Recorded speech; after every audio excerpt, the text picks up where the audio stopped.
really wonderful people in the room today. You're going to hear a lot of great stuff. I've seen a little bit of the presentations, really good stuff. So thank you very much for being here. I'm Eric Hilden. I'm the Career Placement Officer at Saddleback here in the Career Center downstairs. And I just thank you all for being here. We put on events like this all throughout the year and bring employers on campus. Please keep an eye out for more of them that make sense for you.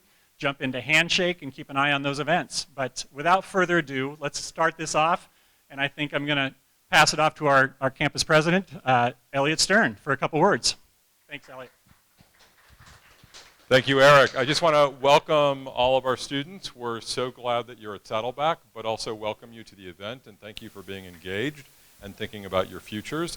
I know that many of you are thinking about careers in many different areas, and it's so interesting to me that we have a pretty good turnout for interest in careers with the State Department and in diplomacy. I think we have Claire Danes to thank for that. I think suddenly the show The Diplomat is gaining interest in things that people didn't think was good work before, and now they're real. This is like 10 years ago, all of you, well, your counterparts 10 years ago, were suddenly interested in forensics because of all the CSI programs. So we're so great that there's good representation out there of a really important field. And as I understand it, I think it's getting difficult to find people to go into that field. This is a really tough time for the world and our country, and what a great thing it would be to serve your country, to serve in an area that requires so many of the skills that we hope you're learning here at Saddleback and in the rest of your education.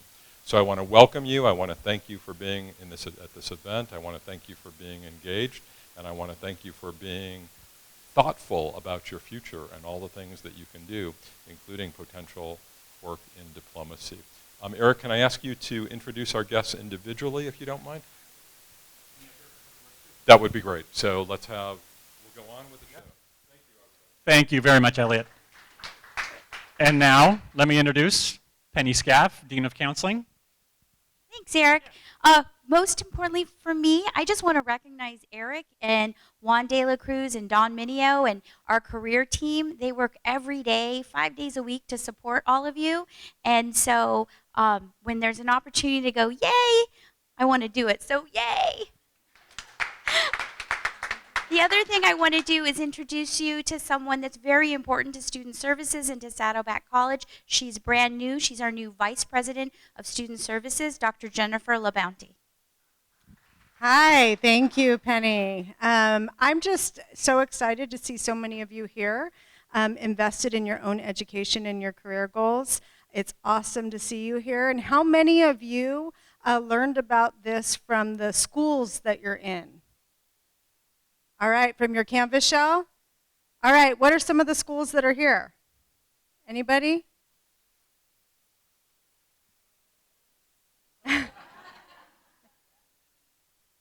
Humanities and social science, business and industry, STEM, real estate. All right, I just want to thank all of you for being here and again being invested, and we're going to go ahead and hand it over to our guests. All right.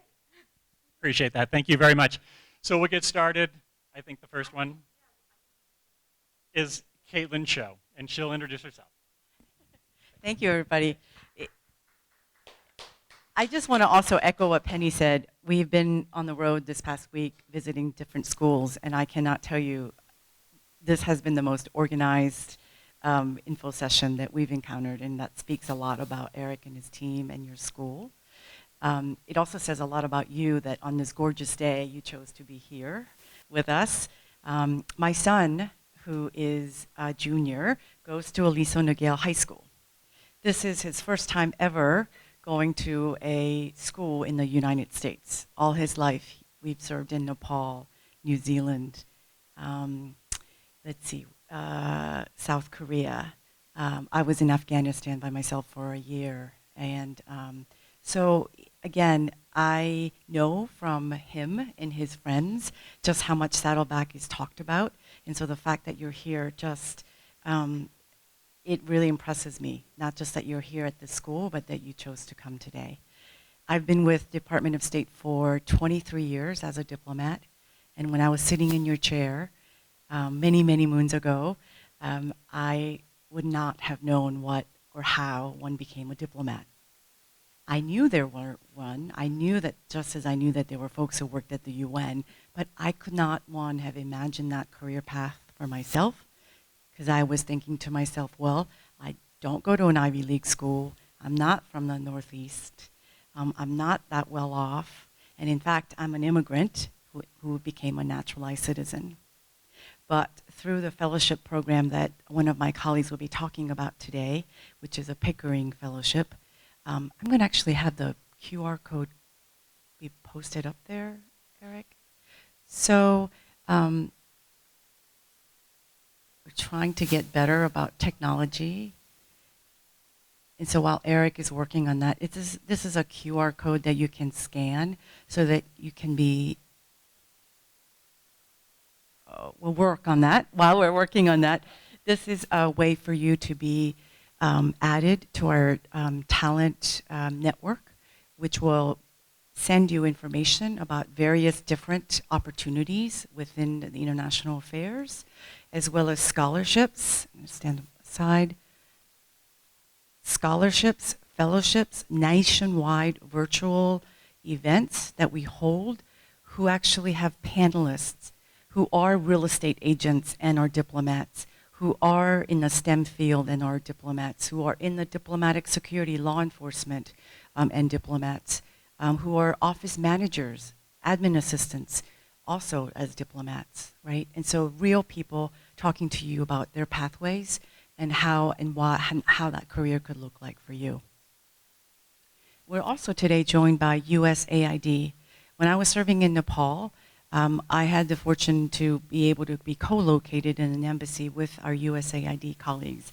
And I often joke that folks who are with USAID are the ones who actually have real skills.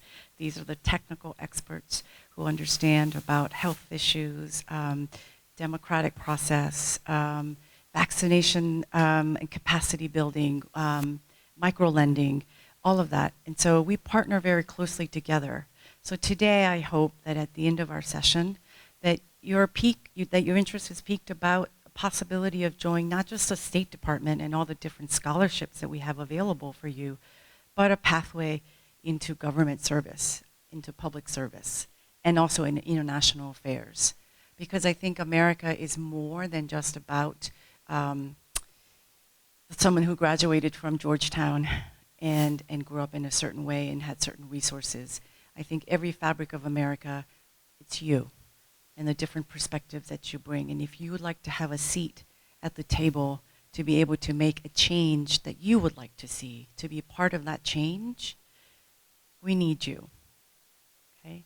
I'll just end with one quick story that I often share about what does a diplomat do? What does a typical day look like? It's often something that I get asked. And there one isn't a typical day, but maybe I'll give you one example that sort of captures all the different ways that we work together. In diplomacy, we have many different career tracks. So you have the political officers and the economic officers, but you also have consular officers who are in the field of basically like social work, but in an international sphere. So these are the folks who help Americans in distress when they're overseas. Let's say you travel overseas to France and God forbid you get into a car accident or your passport is lost, right? You go to the embassies or consulates in France, wherever you are, to be able to receive that kind of assistance, okay? And then you also have management career track, that's me. I would not have thought that as a diplomat that I would be involved in real estate, contracting, procurement, facilities management, human resources, accounting. We need those folks too to manage and run over 217 embassies and consulates around the world. And you get to be paid to be able to live overseas, free housing and utilities also paid for, your kids going to phenomenal international schools, right? And then finally, we have public diplomacy. These are the folks who focus on people-to-people ties, right? So Fulbright, foreign exchange programs. This is one example where, as a management officer, as a management diplomat, when I was the Winter Olympics coordinator in Pyeongchang, and there is such a role in the State Department as a diplomat. Why? Well, one, all the Team USA and the participants and the spectators and friends and family who are going to be coming out to Korea. So we have to look out for the American citizens who are going out to Korea. The political officers were paying attention to what's going on in North Korea and China and Japan, and to make sure that can we even have those major events? What kind of security do we have to think about? What kind of geopolitical issues will we have to think about? And then you have the econ officers who are focused on all the U.S. corporation sponsors, right?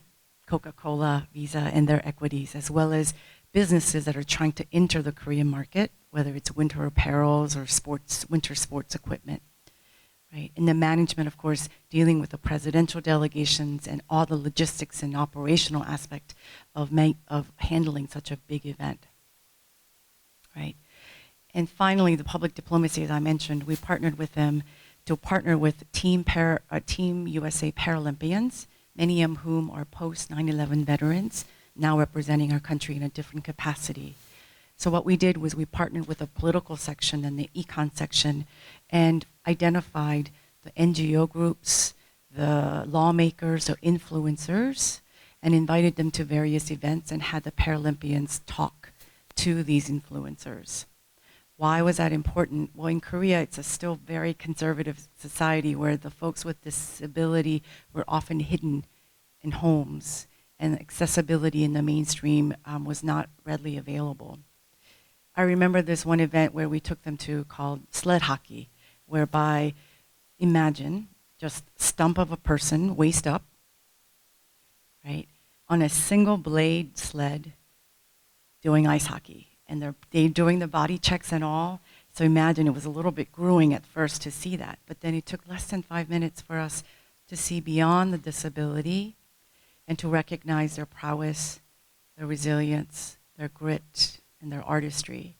And through their storytelling, the people-to-people ties and diplomacy, when you go now to Korea, you will see in the museums and the public libraries the ramps.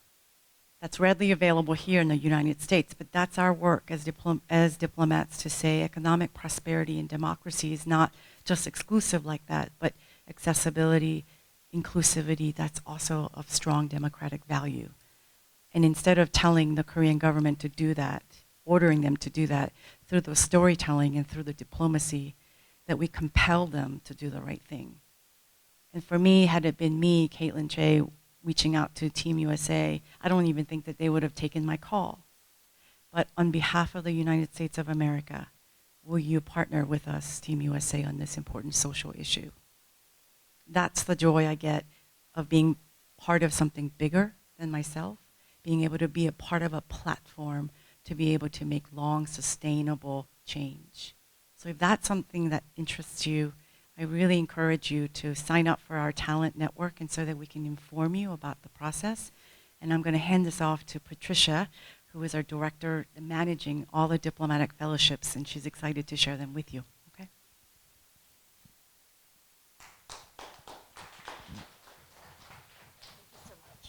Hi, everybody. I'm so happy to be here. Thank you so much for inviting us. So I'm here today to talk about some of our diplomatic fellowships.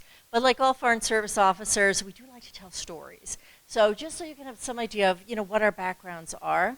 So I was in the Foreign Service for 20 years. I absolutely loved my experience. However, it wasn't what I immediately thought of. I knew I wanted to do something international, but I'm part of a really close family. I'm from a small town. I knew I wanted to travel, but the idea of living overseas for long periods of time was just something that I hadn't really thought about before. But a friend of mine was taking the test, and she said, "Oh, come on, it's a really interesting test. Keep me company." I did. Because I wasn't nervous, I was the one who passed. The next step was, this, you go in, and it's kind of a group exercise for a day. Again, not going into the Foreign Service, not nervous, so I passed. And one day they called me and they said, "Would you like to join the Foreign Service?" And I thought, well, I've got a job. I've got, I'm living with friends. I've got a boyfriend. And I thought about it and I said, yes, I would. Thank you. Because I was far too young to be that settled down, right? I felt like I wanted to go out and see more of the world. I thought maybe 5 years and then I'll come out and do something else. I got into the Foreign Service. And what immediately hit me was what a good match it was for the things that I like in life. The first thing for me is the idea of service. I was raised in a family of teachers and some military officers, but I was raised to believe that the greatest success in life is that which we give to other people. And so for the Foreign Service, that's really what it's all about. We're out there trying to make the world a better place, and I was really proud of the work that we did. I think what we do matters, whether it's helping an American citizen on the worst day of their life. For me, I'm an economic officer, so I worked to end drift net fishing. I worked to end Japan's trade in endangered sea turtles, and they were one of the major ones.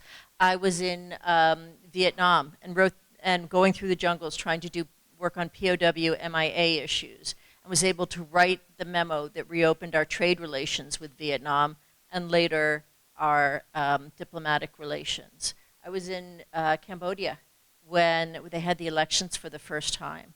92% of people voted. They walked across minefields. This is after they had lost 20% of their population in a genocide. I mean, wow.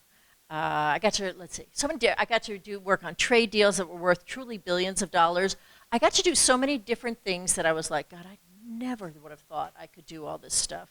I truly loved it. So that's my first thing. I think it matters. And the second thing, for me, it was a great career because I tend to be someone who's sort of intellectually restless, which means I don't still know what I want to do when I grow up. But I know that I'm interested in lots and lots of different things. In the Foreign Service, every 2 to 3 years, we move countries, sometimes we move jobs, we learn new, work on different issues, we learn different skills, sometimes we learn different languages, and so it stays intellectually very fresh. And I love that. I love the idea of having different jobs, but never having to be unemployed, which is a good thing. So anyway, with that, I truly loved my time in the Foreign Service. As I left the Foreign Service, I became involved in these wonderful fellowship programs. So our fellowships are different than most other fellowships because they come with a job at the end. So you applied one of our fellowships. If you get the fellowship, you get benefits, which are worth about $106,000 over 2 years, and you have the job waiting at the end. That's a real benefit. But because of the way it is structured, you do have a 5-year service obligation. So that's why I like to talk about the Foreign Service up front, because the reason to do this fellowship should be because you want to join the Foreign Service, not just that you want to get someone to pay for your graduate school. Generally 5 years is two 2-year tours, probably 2 different countries in the world you work in, and you'll probably get a year of language training. Oh, good. And you'll probably get a year of language training so that you're ready to go wherever you're going to go. So again, it goes very quickly, and I'm willing to bet something like well over 90% of the people who've come in through our fellowships stay in the Foreign Service. So I'm just going to start here with, I'm going to talk about both the Wrangell and the Pickering program because they're both State Department fellowships. So Wrangell program began as a way to bring in more people into foreign policy. As Katelyn was saying, we need people with different backgrounds. We make better decisions if we have people that have different perspectives. We represent our country better overseas when we have people from all parts of our society. There are connections that can be made based on very different types of backgrounds. So that was the idea behind this program. We have a Wrangell International Affairs Graduate Fellowship and a Wrangell International Affairs Summer Enrichment Program. I'm going to start briefly with the Summer Enrichment Program. This is not a fellowship, but it is a very cool program.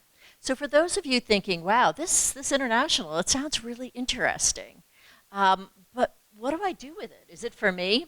This is a perfect opportunity. It's 6 weeks in Washington, D.C. to look at international affairs careers. You will learn about, you'll go to visit State Department, USAID, we may go to the intelligence agencies, we go to non-governmental organizations, and there's a lot of different types. We go to see international organizations. We go to see think tanks. We go to see private sector and different types of corporate international affairs. We even do legal international affairs. So you get a good idea of what's out there if you're interested.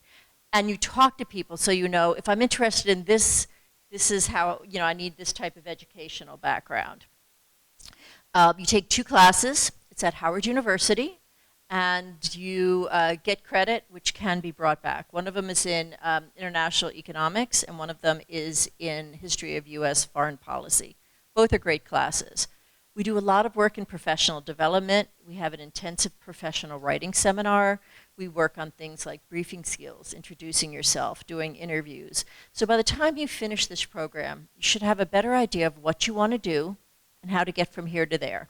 One of the great things about this program is that it's fully funded. We will fly you to Washington, D.C. We'll pay for your housing. We'll pay for your food. We'll pay for your tuition.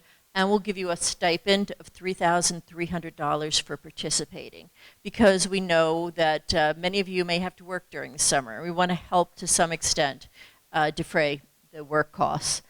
This program is will open for application in October. And the application deadline is February 6th. You can be a sophomore, a junior, or a senior as long as you're a full-time undergraduate student in February of 2024. So if I get you interested in all this by the end and you're like, okay, I think I'm interested, but I want to check it out a little bit more, think about this program. Okay, we talked about what the foreign service is. Let's talk about the fellowships. So I told you the fellowships have rich benefits, right? So it's $106,000 over a 2-year period. $24,000 goes towards your graduate education every year. So $24,000 one year, $24,000 the next year. We pay directly to your university. We give you $18,000 to cover your expenses. And then your summer internship, one is domestic and one is overseas, are worth about $11,000. So again, you're going to go to graduate school. You can go to any good graduate school as long as it's a United States school. You're doing a 2-year full-time program, and it's in an area of relevance to the State Department Foreign Service. What does that mean? You could do a master's in international relations, master's in public policy, master's in public administration, master's in business administration, master's in conflict resolution, master's in journalism, communications. You can do a master's in organizational development, social work. There are many different areas that would qualify. We don't have a positive list because, as you probably know, schools are always changing the names of their programs. So anyway, you can go to these programs. Now, if some of you are thinking, well, $24,000 sounds good, but I was really setting my sights on going to a school that was more expensive. So let's say you picked Columbia University in New York City, probably the most expensive school I know. We have relationships with over 50 universities around the country that will pay the remainder. So for our fellows that are going to Columbia, they're receiving $50,000 a year from Columbia on top of what we're giving. Let's say you decided to go to the Annenberg School, University of Southern California, because you're really interested in working on international communications. They're paying the rest of the tuition that we don't pay. If you go to, let's say, University of Texas, Austin, they're not only paying the rest of your tuition, they're going to give you an additional $10,000 in stipend. So what we are hoping is that you get to go to that grad school that you really want to go to, that maybe you didn't think was possible, and that you're able to get out of it without getting more debt, and you're able to get a great education. So that's the graduate school part of it. You're going to do 2 internships. So Wrangell and Pickering, I told you, are both State Department programs, and at this point they're almost identical. So apply to one, apply to both, you double your chances of getting something. The only difference is the domestic internship. The Pickering program does theirs at the main State Department building, so you're actually working, in where we do our foreign policy. For the Wrangell program, Theirs is on Capitol Hill. We're learning about Congress's role in foreign policy. We both do overseas internships where you actually work at embassies. And because the embassies know that the next year you're going to be diplomats, you are treated like entry-level diplomats. You're given very real, very substantive work, which is wonderful. So that's one of the benefits. You have orientation, you get 2 mentors, one that's someone who's gone through our program and someone who's gone further in the Foreign Service. We do lots of professional development to build your skills. You do your graduate program. When you graduate, you have the job in the Foreign Service. Again, there is a 5-year service obligation. Okay, requirements to apply. U.S. citizenship, a cumulative GPA of 3.2 on a 4.0 scale, and intent to enroll in a 2-year master's program for fall of 2024. Now, you don't have to have started your application. So you can apply when you're a senior, or you can go out and work for a couple of years. Either one is fine with us. But when the year before you're ready to start graduate school, you apply to the fellowships. You have to apply separately, but when you're applying for the graduate fellowship, you probably don't know where you're going yet, and that's perfectly fine. You don't even have to have started putting in your applications. All we ask is that you tell us where you're thinking about going. And again, what I'm looking for as I look at that is, well, is it at an American university? Is it a 2-year program? And is it an area of relevance to the Foreign Service? Yes to all of those, excellent. This goes through to the selection panel. Once you get the fellowship, and you'll find out the fellowship results very quickly, then you start your graduate school applications. This year, the Pickering program application is due on September 21st. So if you are interested, get started. Excuse me? September 21st for Pickering. Yes. So if you're, it's not a really, really long, it's not a long application. You certainly need to get letters of recommendation and things, but if you're interested, you got to get started. September 28th is Wrangell. Again, the applications are identical. We do that because we want you to apply to both and double your chance of getting it. So Pickering is on the 21st, Wrangell is on the 28th, if you're going to apply. We're going to talk about a couple of other programs too, but I'm just going to focus on these 2 right here. Obligations. Okay, remember I told you if you get the fellowship, you get the job?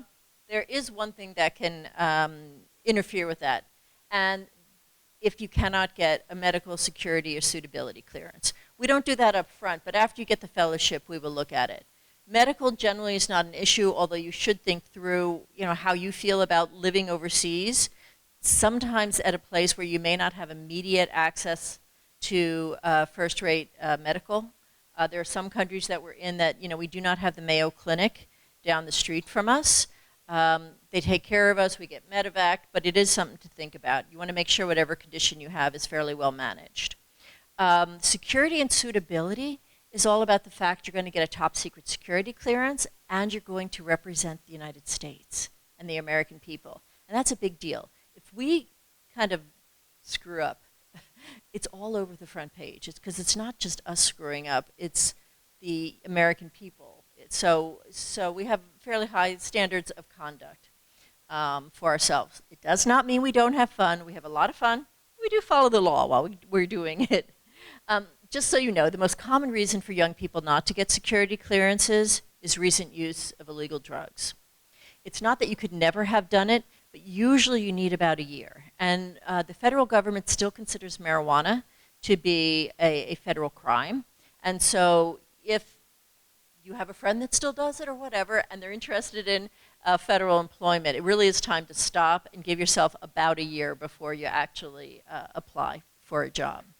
But other than that, again, you get your security clearance and off you go. While you're in graduate school, you have to maintain a GPA of 3.2. You have to meet State Department Foreign Service entry requirements, which means you have to take a couple of tests, but you don't actually have to pass them. So that's not going to keep you out.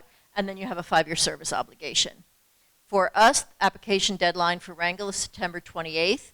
You'll know whether or not you are a finalist by November 8th. So we work pretty quickly. We're interviewing on November 6th and 7th, and that's a virtual interview. And we're going to decide on December 8th. So before that week is over, we will tell you whether or not you have the fellowship. We work very, very quickly. If you get the fellowship, you're going to come to Washington, D.C. in May. You're going to start your orientation, and then for Wrangell, you're going to do your Capitol Hill internship. Then you'll start graduate school. Between your first and second year, you'll go overseas and do your overseas internship. Then you'll finish graduate school. So if you finish graduate school in May, you're going into the Foreign Service probably early July. And off you go. You're treated like any other Foreign Service officer. Okay, then you join the Foreign Service. All right, and again, the Pickering program, exactly the same except for where they do their domestic internship. Their application, they didn't update this. It closes September 21st, 2023. They select finalists in November. They're actually going to be interviewing November 14th and 15th, and then by the end of that week, they'll make their decisions. Yes, you had a question. Yes, I've got actually two things. First of all, is there an age requirement or limit to application? There is not. You have to be a graduate. You have to have an undergraduate degree by the time you come in. So that's not really an age, but it's something that you have to come into the program. Our programs have no age limit to them. The Foreign Service itself does, which is what, 59, something like that? Yeah, something like that. So again, if you're looking at that, and this is going into the Foreign Service, there's probably, maybe a 56 cutoff just because you're going into the Foreign Service. That's not the program requirement. And we do have people that are coming right out of undergraduate, and then we have people that, are coming back after having more experiences. Both are fine with us. Yes? Just to be an undergraduate. You don't want to be a graduate student when you apply because we're going to pay for your graduate school.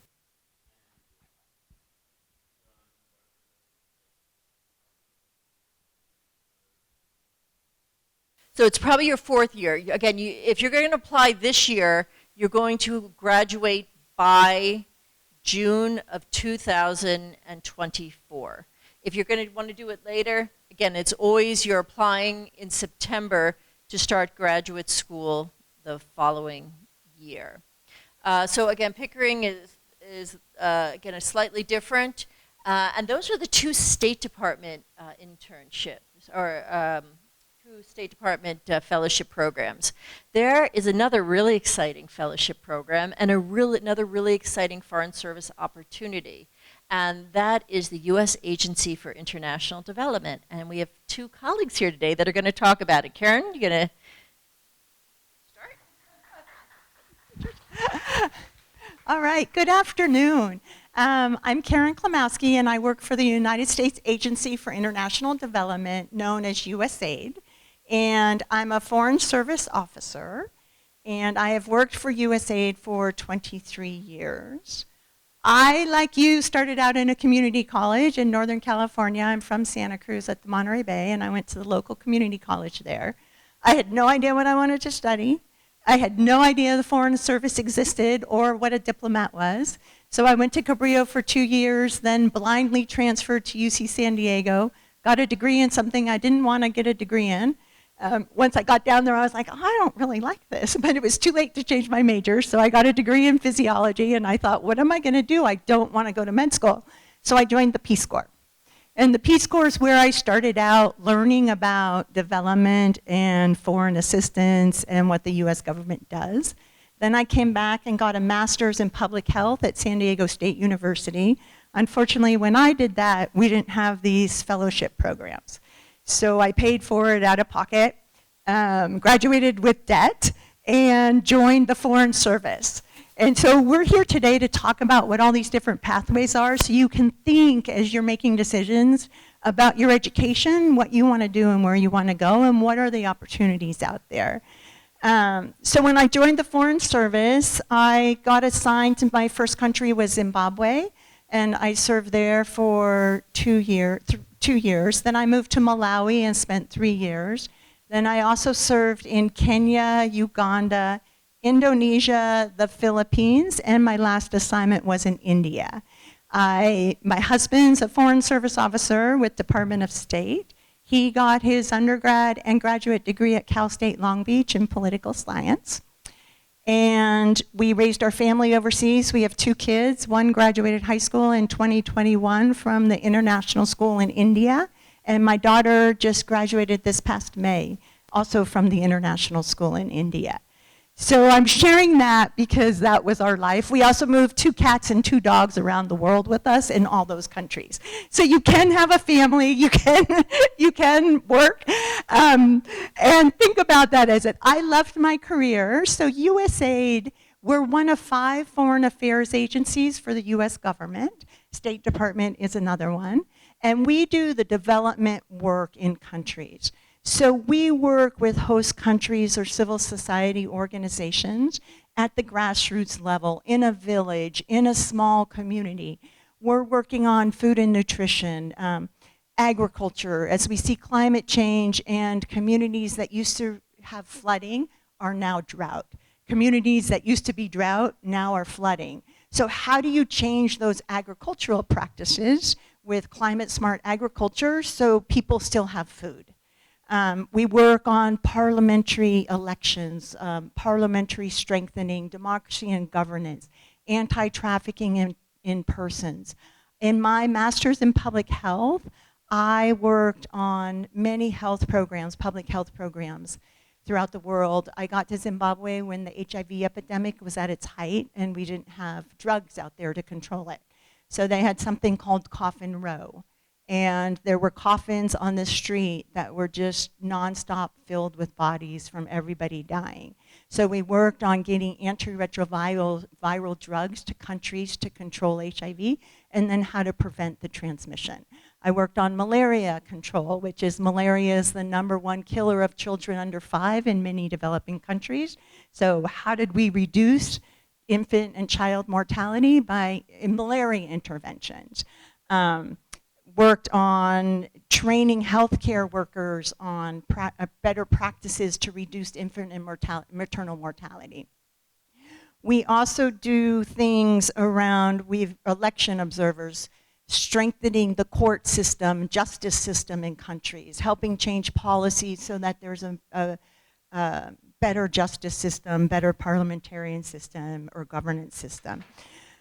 We work in, I mentioned ag, health, democracy and governance, education. We do literacy programs and early grade reading to strengthen countries' basic education. We also do vocational training for colleges overseas. How do countries develop their vocational training programs? We have economic development. I think someone here was business. We do women's economic empowerment and small business development in countries. We also were doing some exciting things in India of partnering with high net worth individuals and setting up funds so we could attract investors to invest in development and then return their investments back to them over time. As we created this fund, we're also creating green bond funds to work on climate change. So there's a whole array of different things working in these countries to help master the development problems in those countries, because as we all learned from COVID, anything can then affect everybody, right? So there are no borders, things can change. We want to create stable, democratic, and prosperous nations around the world. Some examples, I got to do exciting things in my career. Just one example, in June, I spent an hour with the Dalai Lama, talking with him about how we're strengthening the Tibetan government in exile that lives in India. I never thought I would meet the Dalai Lama, much less spend an hour with him in his temple in the Himalaya, in the foothills of the Himalayas in northern India, which was pretty exciting. So for us, it's been a very rewarding career. And as I said, I'm glad I stumbled into it through my community college to transfer to my graduate and Peace Corps. I kind of wish someone came to talk to me when I was in community college so I could make informed decisions on where I wanted to go and what I could do and what are the possibilities out there. So that's what we're here today. We're also going to talk about another fellowship for USAID. We also have internships. that are in undergrad. So I have some QR codes back there that you can scan. I'll also put some on the table here that can tell you about the internship opportunities that you can do when you transfer that bring you back to DC. We also have internships. Yeah, he's holding up the QR code. So scan those if you're interested. I have another sheet back there that has my business card. I'm based out of Cal State Long Beach now, so my new assignment, I've spent 23 years overseas. My new assignment is in California, speaking to students all throughout the West Coast, doing exactly this to raise awareness about the Foreign Service. So now I'm based out of Cal State Long Beach. And I'm happy to do virtual appointments, and I can come down and do in-person appointments at any time too.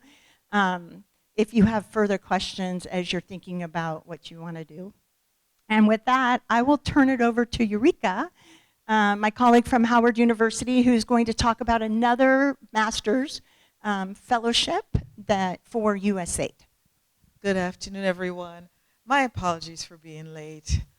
I live in Washington, D.C. You all got a lot of highways out here. A whole bunch of highways. Anyway, I'm the director for the Donald Payne International Development Fellowship Program, and my colleague Patricia and I, we work for Howard University. We administer these programs, hers on behalf of the State Department. The Payne Fellowship Program is a graduate fellowship program that is sponsored by the U.S. Agency for International Development. You just heard from my colleague, Karen. And it is managed by us at Howard University. So it's the fellowship program is very similar to Wrangell Pickering. So I'll go through this a little bit, but I'll try to show you some of the differences, at least from the Payne Fellows side, because Karen spoke about life as a Foreign Service officer for USAID, and it's very exciting. It's a lot of work in communities with international donors, the governments from those countries, but USAID also works with State Department because they're at the embassy. So there are many instances, and maybe Patricia can share a little bit more of how these agencies work together at the U.S. embassies. So the Donald M. Payne International Development Fellowship Program is named in honor of Congressman Donald Payne. He was the first African-American congressman from the state of New Jersey. He cared about the people in New Jersey. He cared particularly about youth. He was a youth advocate, but he also cared a lot about human conditions all around the world. He was very much involved with the peace process in Northern Ireland, in Darfur. He was a high-ranking member for the House Foreign Affairs Committee and a co-chair of the Congressional Black Caucus. But he is very well known in this country and especially in Congress as a humanitarian at heart. So the program, the fellowship is named in his honor. We're celebrating 11 years right now.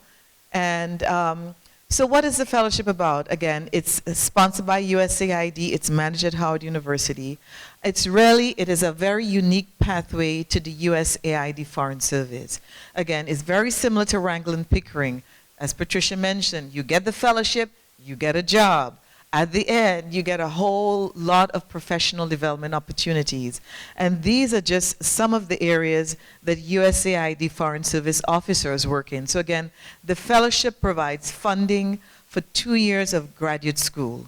And then at the end of 2 years of graduate school, providing you meet all of the requirements, the health, the medical and security clearances, and you maintain that 3.2 GPA. You graduate in May if you apply this year. Our deadline is October 26th. If you apply this year, you get the fellowship. You start once you graduate 2 years from next year, in May, in June, you onboard as a Foreign Service officer for the U.S. Agency for International Development. So you become a diplomat, a development diplomat. So these are the backstops. Backstop is a term that USAID refers to as a career track. So these are all of the different areas, as Karen mentioned, as a technical officer, as a Foreign Service officer. If you have a passion for any of these areas, if you're concerned about climate change, if you're concerned about health and poverty issues, if you're concerned about education, if you also are concerned about contracting and as a finance person, there are those are offices, those are positions within the Foreign Service. As a contracting officer, you're probably one of the most powerful persons at the mission, because you have to look at the laws of that country that the USAID is operating in, and the laws, the US laws, and you have to make sure that everyone, regardless of how fantastic their program is that they are working on, it must be in compliance. So contracting officer, finance officer, executive officers, all of those positions, lawyers, yes, exactly, legal officers, so crisis stabilization and governance. If you're concerned about conflict resolution and you want to do something and you feel like you want to help others around the world, then that's also an area. Humanitarian assistance. We saw just recently with the earthquake in Morocco, right? We saw what happened to people, and USAID is getting ready to be in the forefront of supporting those individuals. We saw what happened in Ukraine with the bombing and all those people displaced. They are getting ready to support them. In Syria, after the earthquake, USAID was there. Some of our Payne fellows last year when they did their internship, they were stationed in Turkey to support the initiatives there. So these are the areas of backstops, and again, it's very similar to Wrangell and Pickering. So it provides a total of $104,000 for 2 years of graduate school. $24,000 a year goes towards tuition. It goes directly to the university that you are enrolled in for graduate school. And Patricia, I think you may have talked about the partners. Yeah, okay. So any of those university partners or one of your choosing. $18,000 stipend, which you spend however you choose to. Hopefully you'll pay your rent and your books, but if you need to buy a car, it's up to you. $10,000 a year for a summer placement. The first year, once you get the fellowship, you come to Washington, D.C. for 10 weeks. First week is orientation. We teach you a little bit about the Payne Fellowship. You get to meet USAID Foreign Service officers and learn about that. And then 9 weeks you're going to spend at a member of Congress's office. And you get to learn how Congress functions, how it appropriates funding, especially to the federal government agencies. What does that funding look like as it trickles down to programs and activities overseas? Many of our Payne fellows tell us that the very first week when they went to do their assignment at the member's office, they were called and asked, okay, you're going to help start writing a bill. You're going to do some research on this particular bill. You're going to accompany the member to these meetings. You're going to learn about these various activities. So they do very substantive work for those 9 weeks on Capitol Hill. Then you start your graduate school, and then between your first year and your second year of graduate school, you get to be assigned overseas at a USAID mission, working alongside a Foreign Service officer who's actually doing the work in the field that you're interested in. And so some of these, as you look at these here, some of these fellows who, 2021 fellows, his passion is the environment. He was very concerned about the environment because his community, the water was very polluted, so he's always been concerned about clean water. He went to Egypt. He was assigned to go to spend 10 weeks in Egypt to work on a water project for his summer. Nehemiah, he came from an African country and that had undergone a lot of challenges, and he was a recipient of a USAID sponsored program. And so now he's an American citizen, and so he wanted to be a Foreign Service officer. So now he's going back to help and to give back with the agency that supported him as a child. Nicholas was in Colombia this past summer for 10 weeks, and she was in Colombia. She worked with the Afro-Colombian community looking at violence against women's programs alongside the Foreign Service officer. And last year he went to Nigeria. He wants to be an economic officer. So he worked alongside Foreign Service officers who's working on economic development. And these are just a few. Angel was in Ecuador, and he wants to be a Foreign Service officer focused on as a program officer. And so he worked alongside Foreign Service officers to look at how they see the bigger picture of any program, how education relates to the environment, relates to health, and does it make sense as they work in those communities. And so we have quite a few. She was in Indonesia, and her focus is on agriculture. So I mean, this is just some examples of what the Payne Fellows this year and last year did. And again, I think that's it, Patricia? Yeah, and here you are again, eligibility requirements. You must be a U.S. citizen, a 3.2 GPA, getting ready to enroll in a graduate school program in next fall. You could have already graduated. Some of our Payne fellows have 5, 6, 7, 8 years of professional experience, so you don't have to be fresh out of college. And these are the application deadlines, 26th of October. The 60 finalists will be chosen in December, and then they come back for interviews, virtual interviews. In the second week of January, you'll know, very similar to Wrangell and Pickering, you'll know that week that you do your interviews. And then you start again, Howard University, you come for your orientation, and then you're off for your graduate school. So we're here to answer any questions you may have. Again, if you're passionate about helping people and you want to take that passion, definitely. Okay, I'm going to go over one more fellowship very, very quickly, and then we're going to go to Q&A. So the next one is, wrong way, Foreign Agricultural Service, Foreign Service. Is that in here? Doesn't look like it is. Okay, just really briefly. Foreign Agricultural Service is a part of the U.S. government. So if anyone's interested in agriculture or economics or business, we have a part of the U.S. government in diplomacy from the U.S. Department of Agriculture that promotes U.S. agricultural exports overseas. They work to open markets so that we can sell more agricultural products. They work to, in the actual selling, so they do events and all sorts of expositions to highlight U.S. agriculture. They work with other countries to support them in food security. They do analysis. The difference in this fellowship, again, same amount of money, is that you can only study agribusiness or agricultural economics. You graduate and you join the Foreign Agricultural Service, Foreign Service. For this one, the application deadline for this year is October 12th. So with that, I think we're ready for some questions. You can ask anybody any question, and we are happy to answer. Yes. No, we'll make one up. To raise your hand, we're going to try and get you on mic so we can get it on the recording too. Yeah, thank you.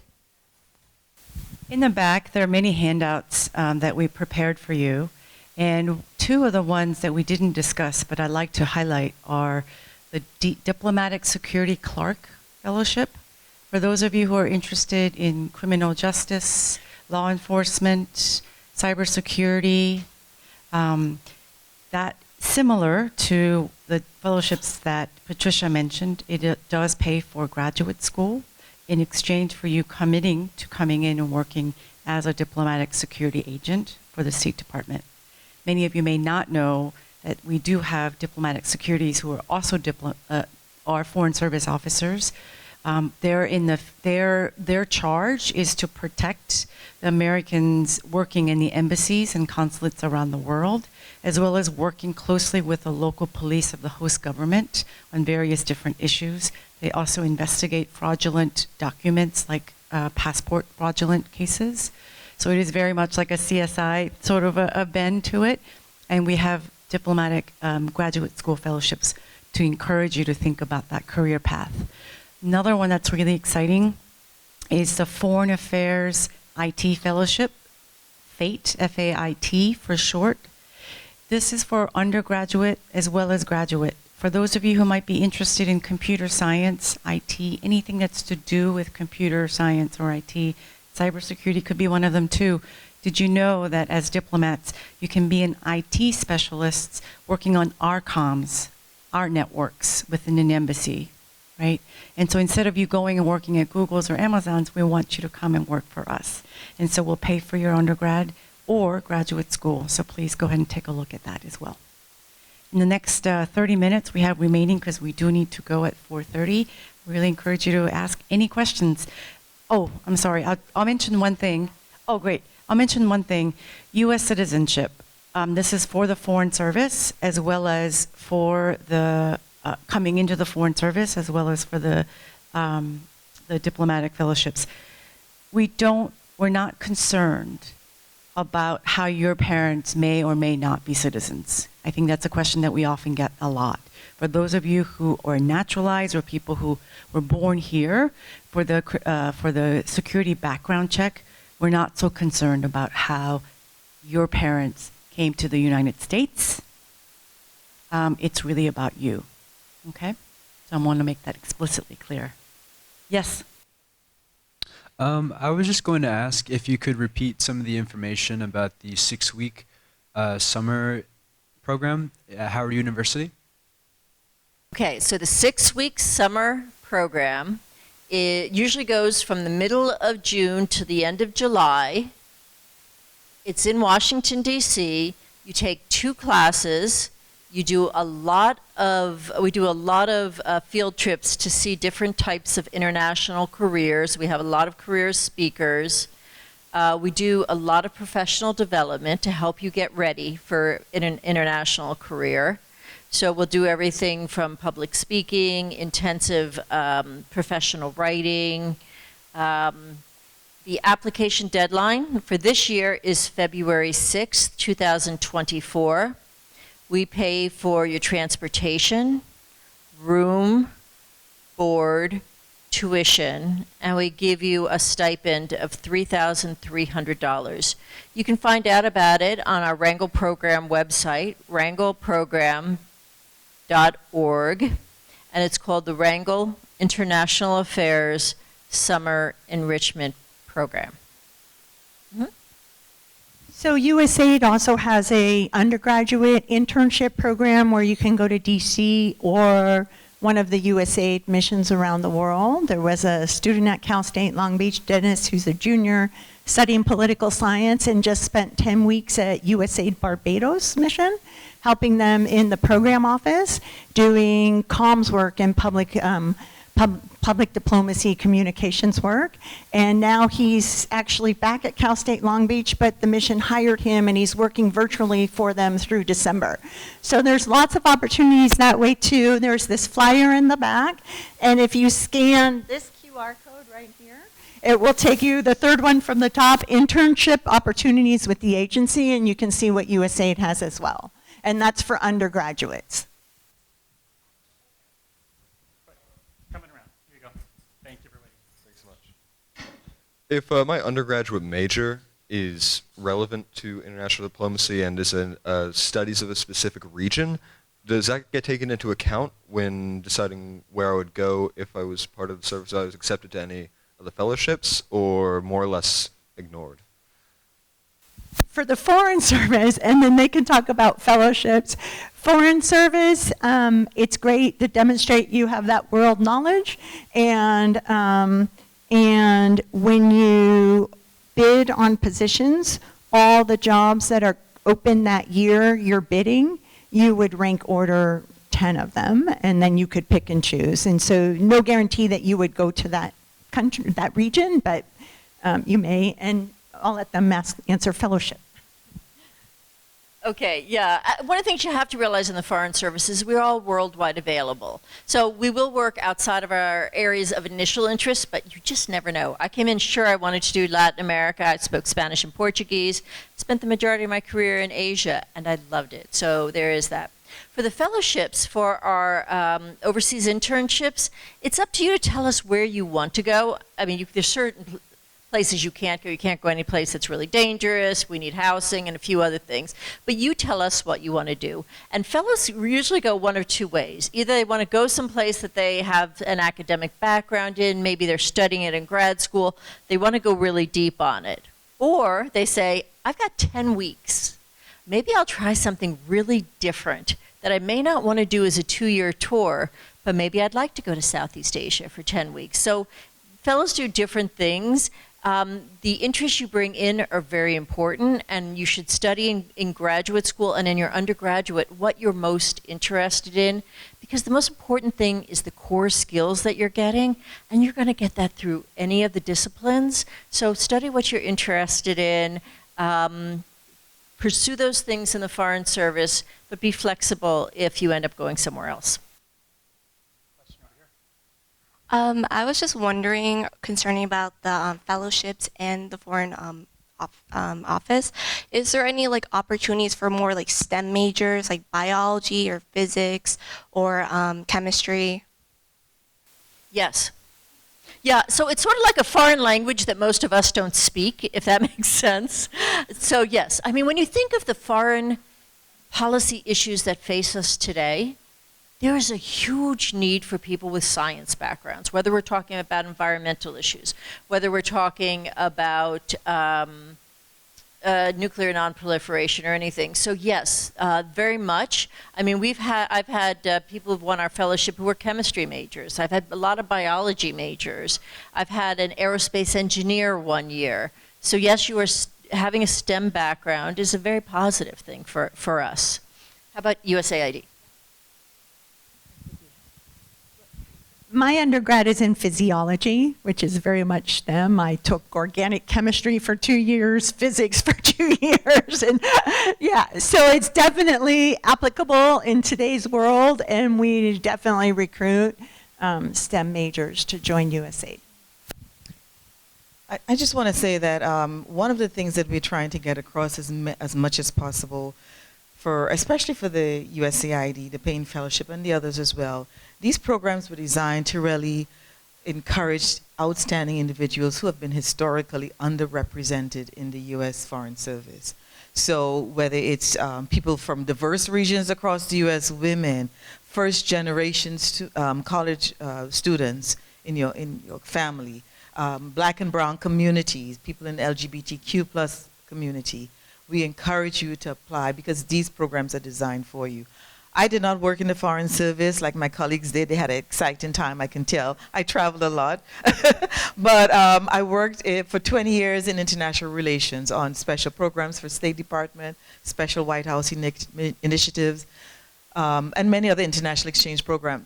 But I'm also a cultural activist. So I work a lot in my community with activists, with people who are involved in culture, historical issues, many other things, nationally and internationally. So if you care about your community, if you haven't had an overseas experience, that should not stop you. That's not a qualifier for this program, for any of these programs. As long as you care about human beings and you want to make this world a better world, apply for these programs. Because as we just said, COVID shut down the entire world, everywhere. All over the world, people were concerned about George Floyd. All over the world, people were concerned about the issues in Flint, Michigan, and the water. They're concerned about border issues. They're concerned about poverty issues in their communities. So use that same passion, and as you apply and you're writing your essays, let that passion show. You are the individuals we're looking for.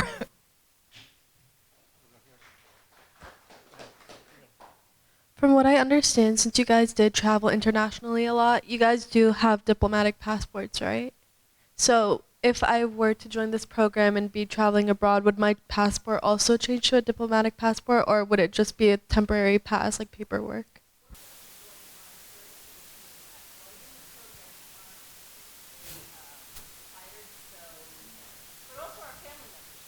Oh, that's right. It gets passed down. But once you guys leave the foreign officing program? So once you retire, but for instance, I'm now assigned in California, but my family and I still have diplomatic passports because as Patricia said, we're worldwide available. So I could be called up or asked to volunteer to go somewhere, even though I'm signed in California. Thank you. For the graduate internships, do you have to be like a third year or 4-year student, or can you be a community college student? For the fellowships, you have to have graduated from a 4-year program to apply for one of the fellowships. But we're here because we want you to think about this early so that you keep working toward that goal if it's something that interests you. Yes. Yeah, we have the undergraduate program that we talked about. State Department has some too. Do you want to go over those? Before I do, I also want to raise something that often gets asked a lot. What if I have dual nationality? Is that going to be a problem? It's not. It's not a problem for the United States for you to hold that citizenship of Brazil or Japan or Korea. So let me just go ahead and take you to a helpful website.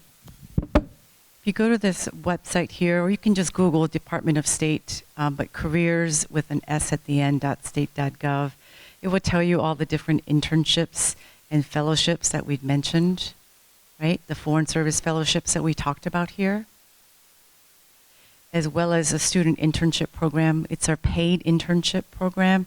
I think we were one of the first federal agencies to pay our interns, and not only that, so that you're not financially burdened by having to fund your travel to DC. We will also pay for you to travel to DC. Okay?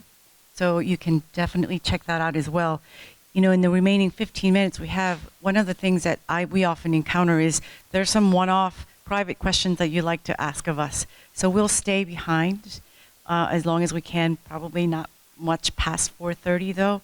But before we close, I just want to once again thank you for spending and just being so engaged and attentive on this gorgeous day to be here with us. And big thanks to Eric and his team for putting this together. Thank you.